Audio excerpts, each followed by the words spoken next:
80 practice set है। ये CGL, CHSL, MTS, junior engineer, stenographer, group D और Delhi police, इन सभी के लिए एप्लीकेबल रहेगा आपका, जिसके अंदर GS प्लस करंट अफेयर के हम क्वेश्चंस को करते हैं। ठीक है।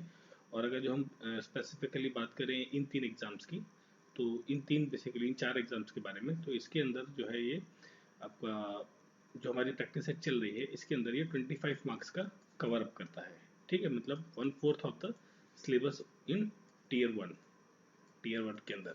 ठीक है, तो चलिए अभी तक हमने 20 सेट कर लिए हैं और ये हमारा कौन सा रहने वाला है, 21 नंबर का सेट रहने वाला है। चलिए शुरू करते हैं पहले क्वेश्चन के साथ। तो देखिए पहला क्वेश्चन है, 1 बाइट कंसिस्ट ऑफ, 1 बाइट, एक बाइट जो होती है कंप्यूटर में, ठीक है, वो किसके बराबर होती है? 1 बाइट होती है 8 बिट्स के बराबर। तो क्वेश्चन का करेक्ट आंसर है option number D, 8 option number 4, 8 bits. ठीक है, 1 byte is equals to 8 bits.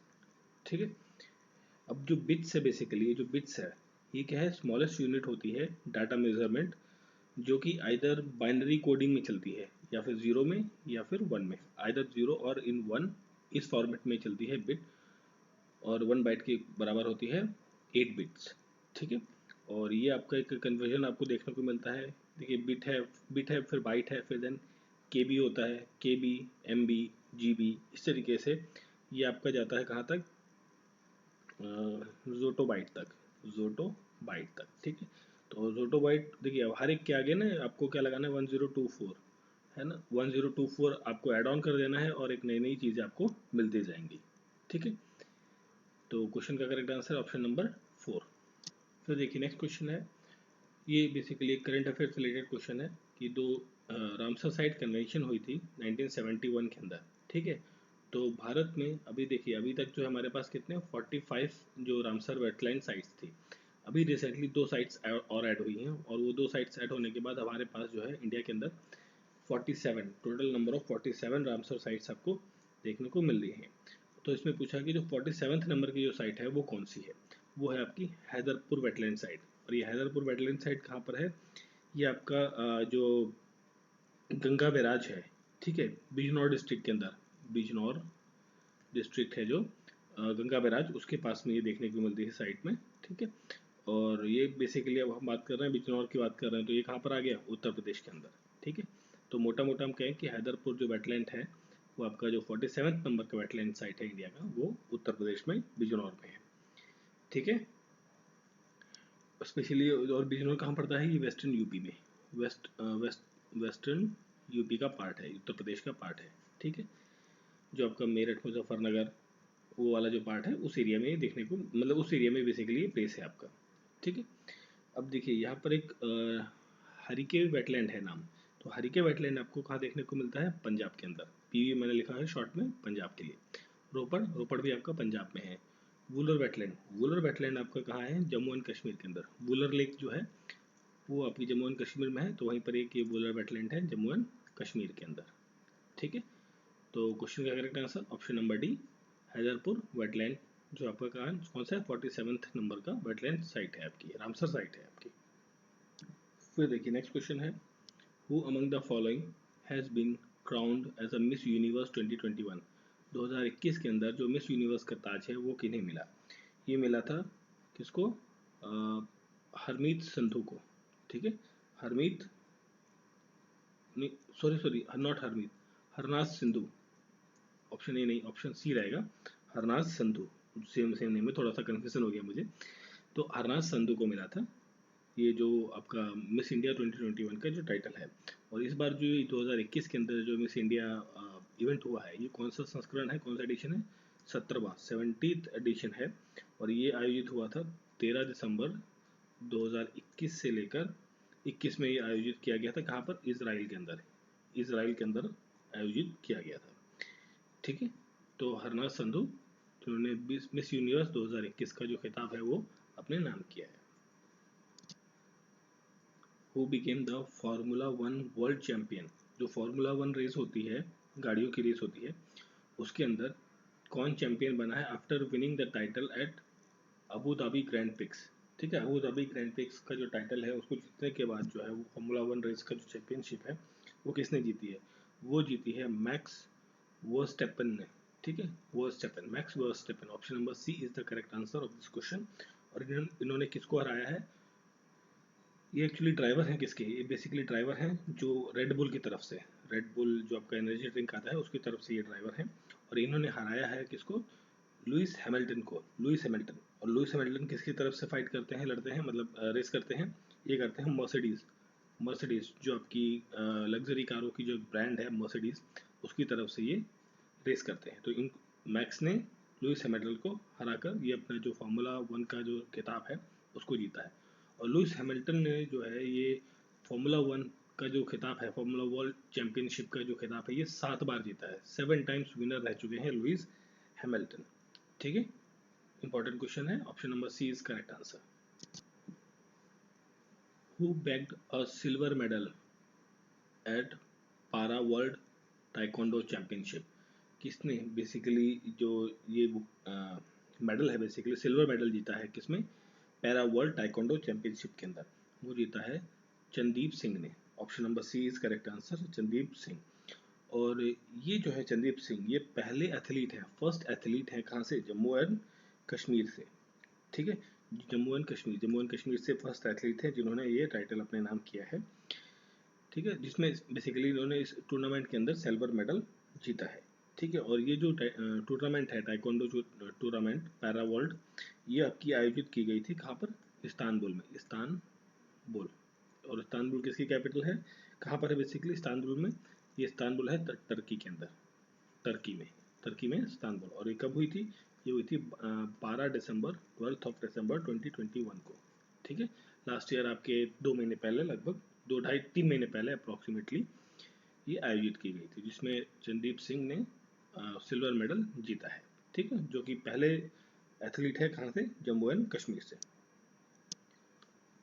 Next question है, who among the following has inaugurated the rejuvenated? मतलब देखिए, रिजुवेनेट का मतलब होता है दोबारा से एनर्जी ले जाना। मतलब जब जब जैसे आप गर्मियों में, जब समर का टाइम होता है उसमें आप एग्जॉस्ट हो जाते हो, तो एग्जॉस्ट होने के बाद जब सम कुछ एनर्जी ड्रिंक या ग्लूकोज आपकी बॉडी में जाता है तो आपको एक दोबारा से एनर्जी फील होती है, रिफ्रेश फील होता है। तो उसी तरीके से वो उसी चीज़ के लिए जो वर्ड यूज़ किया जाता है, रिजुवेनेटेड, ठीक है।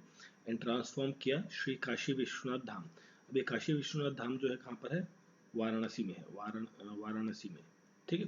तो मतलब बेसिकली एक जो काशी विश्वनाथ कॉरिडोर बनाया गया है, रोड मैपिंग कॉरिडोर बनाया गया है, और इसका इनॉग्रेशन किया गया था इसके द्वारा, पीएम नरेंद्र मोदी के द्वारा। और पीएम नरेंद्र मोदी की जो कॉन्स्टिट्यूएंसी है वो कौन सी है? वाराणसी। यहीं से वो चुनकर लोकसभा में गए और फिर वहाँ से प्राइम मिनिस्टर बने, ठीक है, पीएम नरेंद्र मोदी। चलिए फिर देखिए, नेक्स्ट क्वेश्चन है, arrange the following national park from north to south. मतलब उत्तर से नॉर्थ से आपको साउथ जाना है, तो इस 2 पॉइंट्स के बीच में आपको कौन कौन से नेशनल पार्क आपको देखने को मिलेंगे? तो देखिए, सबसे पहले आपको देखने को मिलेगा उत्तर में Corbett, Jim Corbett national park, Corbett में लिख देता हूँ मैं इसे। यह जिम कॉर्बेट नेशनल पार्क सबसे पहले आपको देखने को मिलेगा। उसके बाद आपको देखने को मिलेगा Madhav national park, Madhav national park, ठीक है, ये नेशनल पार्क हैं सारे। देन उसके बाद आपको मिलेगा इंद्रावती, इंद्रावती नेशनल पार्क आपको। और इसके बाद फिर आपको यहाँ मिलेगा इंद्रावती के बाद में, नहीं माधव, हाँ ठीक है, इंद्रावती के बाद मिलेगा आपको नागरहोल, नागरहोल नेशनल पार्क, ठीक है। अब देखिए, जिम कॉर्बेट नेशनल पार्क कहाँ है? उत्तराखंड के अंदर। माधव नेशनल पार्क एमपी के अंदर है, ठीक है। और जो इंद्रावती नेशनल पार्क है ये छत्तीसगढ़ के अंदर है। और ये जो नागरहोल नेशनल पार्क है ये आपका है कर्नाटक के अंदर, ठीक है। देखिए, आपको पता लग रहा है ना कौन सा स्टेट कहाँ पर आपका लाई कर रहा है, नीचे में जा रहा है, नॉर्थ टू साउथ। तो इसका अगर जो हम नंबर के हिसाब से मैचिंग करें, यहाँ पर एक्चुअली मिस हो गया है, कोई बात नहीं, आप अंडरस्टूड कर सकते हैं यहाँ पर। तो मैच ऑफ द फॉलोइंग में बनेगा इसका 3, देन माधवपुर आपका 4, देन 1 2, ये कॉम्बिनेशन रहेगा इसका। जो अगर जो कॉम्बिनेशन यहाँ पे मैंने मेंशन किया होता जो स्किप हो गया है मेरे से, कोई बात नहीं, बट करेक्ट आंसर आपका ये रहेगा, क्रोनोलॉजी ये रहेगी, ठीक है, क्लियर। चलिए फिर देखिए, नेक्स्ट क्वेश्चन है, find the similarities in the following. इनमें से सिमिलरिटी क्या है इन सभी में? देखिए, जिंजर, टर्निप, कैरेट, रेडिस, ये सारी चीज़ें क्या है? लाल होती हैं क्या? भाई जिंजर क्या होती है? अदरक। ये तो कहीं आपने, मेरे ख्याल से तो रेड नहीं होती है ना, आपने भी जानते ही होंगे। कैरेट, गाजर, है ना। मूली बेसिकली, मूली मूली भी रेड होती है, कुछ वैराइटीज आपको देखने को मिलती है जनरली, बट ये वाइट इन कलर रहती है आपकी, ठीक है। रेडिश आपका जो थोड़ा सा रेडिश पार्ट में आपको देखने को मिलता है, but all are not similar. तो ये ऑप्शन तो आपका गलत हो गया, कलर कॉम्बिनेशन। शेप में ये सारी सबका शेप एक जैसा होता है, बिल्कुल नहीं। They all of the grow above the soil. देखिए अब इसमें देखिए कुछ चीज़ें आपका जैसे जिंजर है, कुछ चीज़ें आपकी टर्नलिप है ऊपर उगती है, बाकी ज़मीन के अंदर उगती हैं। तो सॉइल के अबव वाली सीन भी इसमें नहीं आ गई। बट ये क्या है, सारी रूट प्लांट्स है, रूट फ्रूट है बेसिकली, जो जड़ें हैं उनका इस्तेमाल हो रहा है यहाँ पे, है ना। तो क्वेश्चन का करेक्ट आंसर है option number 4, all are the roots. सारी क्या है, जड़ें हैं। इन सभी चीज़ों को अगर जो वापस आप गाड़ दोगे तो आपको एक नया प्लांट देखने को मिलेगा। All are the roots. Next question है, which of the sorry which is the smallest of the, okay, जो आपकी लोकसभा क्षेत्र है, पार्लियामेंट कॉन्स्टिट्यूएंसी, लोकसभा क्षेत्र जो है हमारे भारत के अंदर, जो लोकसभा है उसके कितने मेंबर्स हैं अभी प्रेजेंट टाइम पर, 545, ठीक है। तो 545 मेंबर्स हैं।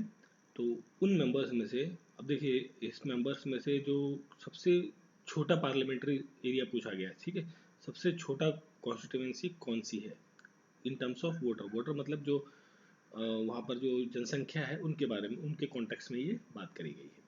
तो वो है आपका लक्षद्वीप। जो लक्षद्वीप लोकसभा क्षेत्र है वो सबसे छोटी लोकसभा क्षेत्र है।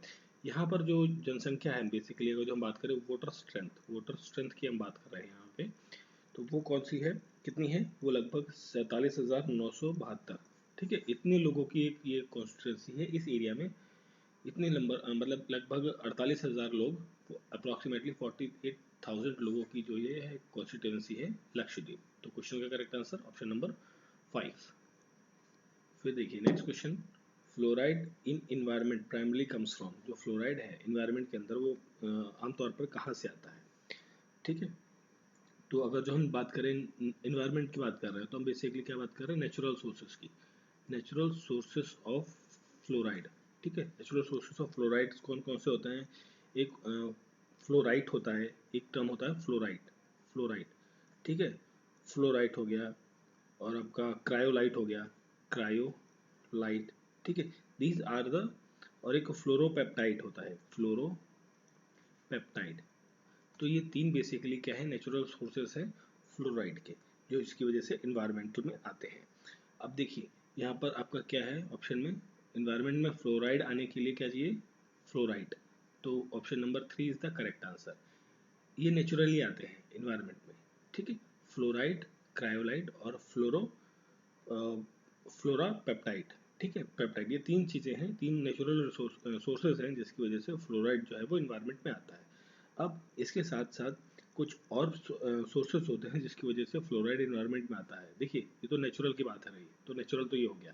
अगर जो हम बात करें एंथ्रोपोजेनिक सोर्सेज की, कौन से, एंथ्रोपोजेनिक सोर्सेज के बारे में, ठीक है, एंथ्रोपोजेनिक सोर्सेज के बारे में बात करें तो वो कौन से हैं, कोल हो गया आपका, बर्निंग, कोल बर्निंग हो गया, ऑयल रिफाइनिंग हो गई, steel plant, steel production, brick making, ठीक है, इंडस्ट्रीज, फॉस्फेट्स फर्टिलाइजर प्लांट्स।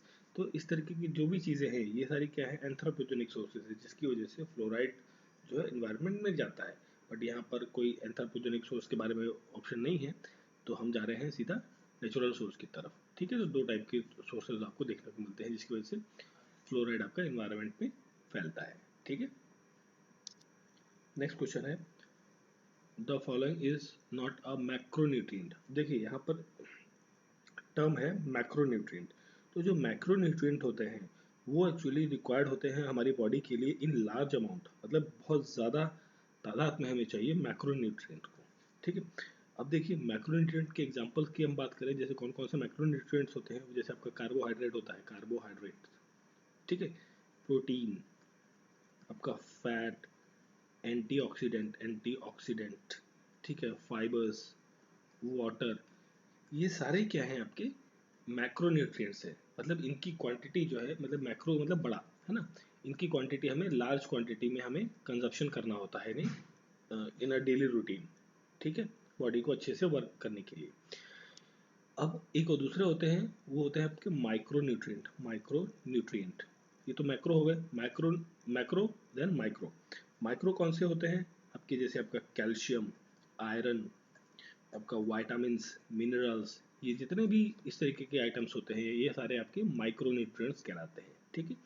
तो ये तो सेकंड चीज़ हो गई। क्वेश्चन में पूछा गया है कि इनमें से मैक्रोन्यूट्रिएंट कौन सा नहीं है, ठीक है। फैट है, कार्बोहाइड्रेट है, अमीनो एसिड्स है, ठीक है।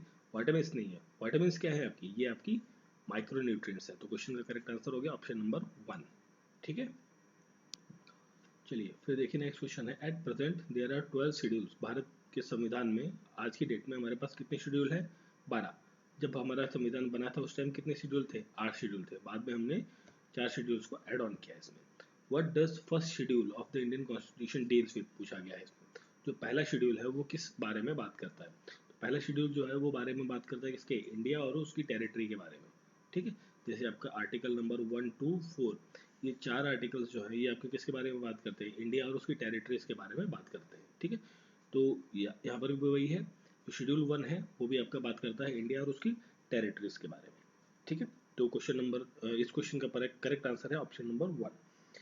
देखिए यहाँ पर जो फिफ्थ शेड्यूल है, फिफ्थ शेड्यूल में बात करा जाता है एक्चुअली किसके बारे में, ये फिफ्थ शेड्यूल है, फिफ्थ शेड्यूल एडमिनिस्ट्रेशन और कंट्रोल ऑफ शेड्यूल्ड एरियाज। जो शेड्यूल्ड एरियाज हैं, ठीक है, उनके कंट्रोल करने के लिए, उनसे बेसिकली एडमिनिस्ट्रेशन चलाने के लिए उसके के बारे में बात की गई है किसमें, शेड्यूल फिफ्थ में, ठीक। ऑफिशियल लैंग्वेज के बारे में जो है शेड्यूल आता है वो आपका 8 नंबर का शेड्यूल आता है, ठीक है। और जब हमारा संविधान बना था उस टाइम पर हमारे पास भारत में कितनी ऑफिशियल लैंग्वेज थी, 14। और एट प्रेजेंट हमारे जो संविधान है उसके अंदर कितनी ऑफिशियल लैंग्वेजेस हैं, बेसिकली 22, ठीक है, 22। और म्यूनसिपैलिटीज़ के लिए जो शेड्यूल है आपका वो कौन सा है, 12। 12th नंबर का जो शेड्यूल है वो बात करता है म्यूनसिपल कॉरपोरेशंस के बारे में। और एक शेड्यूल आता है 11 नंबर का। 11 नंबर का जो शेड्यूल होता है वो आपका बात करता है पंचायत सिस्टम के बारे में, पंचायती राज के बारे में बात करता है, ठीक है। म्यूनसिपैलिटीज़ और पंचायती राज के बारे में बात करता है आपका 11th नंबर का शेड्यूल, ठीक है। क्वेश्चन का करेक्ट आंसर ऑप्शन नंबर 1। फिर देखिए next question, which ruler had a permanent army in ancient time. जो आपका एंशिएंट टाइम था, किस राजा के पास एक परमानेंट आर्मी हुआ करती थी, वो राजा था आपका बिंबिसार, ठीक है। नहीं बिंदुसार नहीं, सॉरी, बिंबिसार, बिंबिसार, ठीक है। बिंबिसार था, ठीक है। बिंबिसार के पास जो है एक परमानेंट आर्मी हुआ करती थी। और बिंबिसार जो है वो किस डायनेस्टी से संबंधित है, हरंक्या डायनेस्टी से संबंधित है, ये उस वहाँ का राजा था। और ये किसका बेटा था एक्चुअली, बिंबिसार, ये बेटा था इसका भाटिया का, भाटिया, भाटिया जो राजा था उसका बेटा था बिंबिसार। और ये हरणक्य डायनेस्टी जो है वहाँ का किंग था बेसिकली, ठीक है, बिंबिसार। और जो चंद्रगुप्त मौर्य हैं, नाम लिखा हुआ है जो, ये फाउंडर थे किसके, he is the founder of Maurya empire, या आप कह लीजिए मौर्यन डायनेस्टी। जो मौर्य काल था, मौर्यन डायनेस्टी एम्पायर, उसकी स्थापना करी चंद्रगुप्त मौर्य ने। और चंद्रगुप्त, ठीक है। और जो यहाँ पे बिंबिसार है, बिंबिसार जो है ये सेकंड किंग थे किसके, मौर्यन एम्पायर के सेकंड किंग थे। पहले तो चंद्रगुप्त मौर्य थे, उसके बाद जो है बिंबिसार जो है उस डायनेस्टी के राजा बने। अशोक जो है, अशोक, ठीक है, अशोक जो है वो बेटे हैं किसके, he is the son of Bindusara. Bindusara के बेटे कौन, अशोक, सम्राट अशोक, ठीक है। तो क्वेश्चन का करेक्ट आंसर आपका बिंबिसार, ठीक है। फिर देखिए next question, the member of constituent assembly which enacted the constitution of India वर।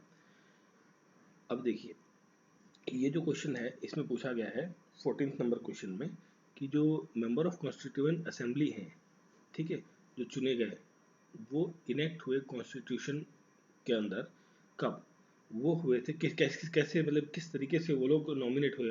अभी देखिए अभी भी आप बात कर रहे हैं जो आज़ादी से पहले जो कॉन्स्टिट्यूएंट असेंबली बनी थी, जिसे हम हिंदी में कहते हैं इंटरिम गवर्नमेंट। तो उस दौरान जो मेंबर्स का सिलेक्शन हुआ था वो किस बेसिस पे किया गया था, वो था elected by the legislative assemblies of various provinces. जो जितने भी आपके प्रोविंसेस थे, प्रांत थे, वहाँ से एक इलेक्ट करके भेजा गया था इन्हें, ठीक है। तो करेक्ट आंसर आएगा ऑप्शन नंबर 3। फिर देखिए नेक्स्ट क्वेश्चन है आपका, आपको भी इसमें सीक्वेंसिंग लगानी है, सीक्वेंस लगाना है, location of the centuries from south to north. अब देखिए अभी हमने क्वेश्चन किया था नॉर्थ टू साउथ, अब हमें आना है साउथ से नॉर्थ की तरफ, नीचे से ऊपर जाना है, ठीक है।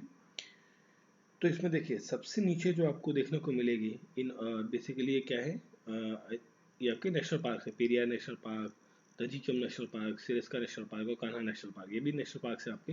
तो नेशनल पार्क की बात हम कर रहे हैं जब, तो साउथ में सबसे नीचे आपको देखने को मिलता है कौन सा, पेरियार नेशनल पार्क। पेरियार, पेरियार ये आपका कहाँ है, केरला के अंदर है। पेरियार के ऊपर है आपका मिलेगा Kanha national park, Kanha national park जो एमपी के अंदर है। देन कान्हा नेशनल पार्क के ऊपर मिलेगा आपको सरिस्का नेशनल पार्क, ये भी आपका एमपी में ही है। उसके ऊपर मिलेगा आपका दरीचम नेशनल पार्क, ठीक है। जस्ट मिनट, कुछ गड़बड़ हो गया आई थिंक, नहीं नहीं ठीक है। अब देखिए ऑर्डर जो रहेगा इसका, फर्स्ट रहेगा आपका पेरियार, देन एक्चुअली हम नीचे से ऊपर जा रहे हैं ना यहाँ से, ठीक है, और नीचे से ऊपर जा रहे हैं तो फर्स्ट आपका पेरियार हो गया, देन सेकंड पे आपका कान्हा आएगा, मतलब सेकंड मतलब 4 है ना, फिर थर्ड पे है सिरिस्का, ठीक है, ये सेकंड ये थर्ड ये फोर्थ है ना। तो और फिर आपका जो लास्ट में रहेगा दजीचम नेशनल पार्क रहेगा सेकंड नंबर पे। तो करेक्ट आंसर है क्या, 1432, ठीक है, 1432 देखिए कहाँ पर है, 1432, ऑप्शन नंबर सी, ठीक है, option number C is the correct answer. देखिए क्रोनोलॉजी पे अक्सर क्वेश्चन आते हैं, इसलिए आपको पता होना चाहिए कि कौन सा नेशनल पार्क जो है किस स्टेट में है। और अगर जो ये और ज़्यादा अच्छा हो जाएगा कि अगर आपको ये पता हो कि किस डिस्ट्रिक्ट के आसपास में वो नेशनल पार्क स्पेशली फैला हुआ है, स्प्रेड आउट है, तो आपका आंसर जो है और ज़्यादा एक्यूरेट बन जाता है। फिर देखिए नेक्स्ट क्वेश्चन है हमारा, जो governor can be remove from his office, governor को जो है उसके ऑफिस से हटाना हो तो वो कैसे हटेंगे। भाई देखिए इसका जो गवर्नर का जो ऑफिस से उसको अगर जो हटाना है तो वो प्रेसिडेंट की प्लेजर, खुशी पर डिपेंड करता है, ठीक है। तो can be remove from his office by the president at his pleasure, मतलब जब उनकी इच्छा हो तब वो किसी को भी अपना गवर्नर के पद से हटा के कहीं और भेज सकते हैं या उसको रिमूव कर सकते हैं, ठीक है। इसके लिए कोई इम्पीचमेंट पार्लियामेंट में या चीफ मिनिस्टर की कोई एडवाइस ऐसा कुछ नहीं होता है, ठीक है। बेसिकली जो गवर्नर होता है, तो वो गवर्नर जो स्टेट में काम करता है वो एज अ एक्चुअली किसके लिए मतलब बेसिकली है तो संवैधानिक पद, बट जनरली गवर्नर जो है वो जो सेंट्रल गवर्नमेंट होती है, सेंट्रल गवर्नमेंट केंद्र में जो गवर्नमेंट होगी, ठीक है, यूनियन गवर्नमेंट जो होगी उसके लिए ज़्यादातर उत्तरदायी होता है। अगर जो सेंट्रल गवर्नमेंट कहती है कि भाई फलाना व्यक्ति जो गवर्नर है किसी स्टेट का उसको हटाना है, तो भाई प्रेसिडेंट इजीली कहता है ठीक है हटा दो वहाँ से, कोई दिक्कत नहीं है हमें। तो बट ऑर्डर तो इशू यही करते हैं, बट क्वेश्चन का करेक्ट आंसर रहेगा यहाँ पर, बाकी चीज़ें हटाइए। President at his pleasure is the correct answer, option number 1। फिर देखिए नेक्स्ट क्वेश्चन है, कंपोज एंड लेनोस, ठीक है, ये दो ट्रॉपिकल सवाना ग्रासलैंड्स हैं, ये कहाँ पर आपको देखने को मिलते हैं, ये देखने को मिलते हैं आपको साउथ अमेरिकन पार्ट में, ठीक है, साउथ अमेरिका में। और साउथ अमेरिका में स्पेशली अगर जो हम बात करें अर्जेंटीना वाला जो इलाका है, अर्जेंटीना, ठीक है, और जो आपका साउथ ब्राज़ील का इलाका है, साउथ ब्राज़ील, ठीक है। तो इन एरियाज़ में ये जो है कंपोज और लेनोस नाम के जो ट्रॉपिकल सवाना ग्रासलैंड्स हैं मोस्टली अर्जेंटीना और साउथ ब्राज़ीलियन कंट्री जो है वहाँ पर देखने को मिलते हैं, ठीक है। क्वेश्चन का करेक्ट आंसर ऑप्शन नंबर 3। फिर देखते हैं next question, who was the author of the book history of British India, history of British India के जो लेखक थे वो कौन थे, वो थे James mill, option number 3 is the correct answer, James mill.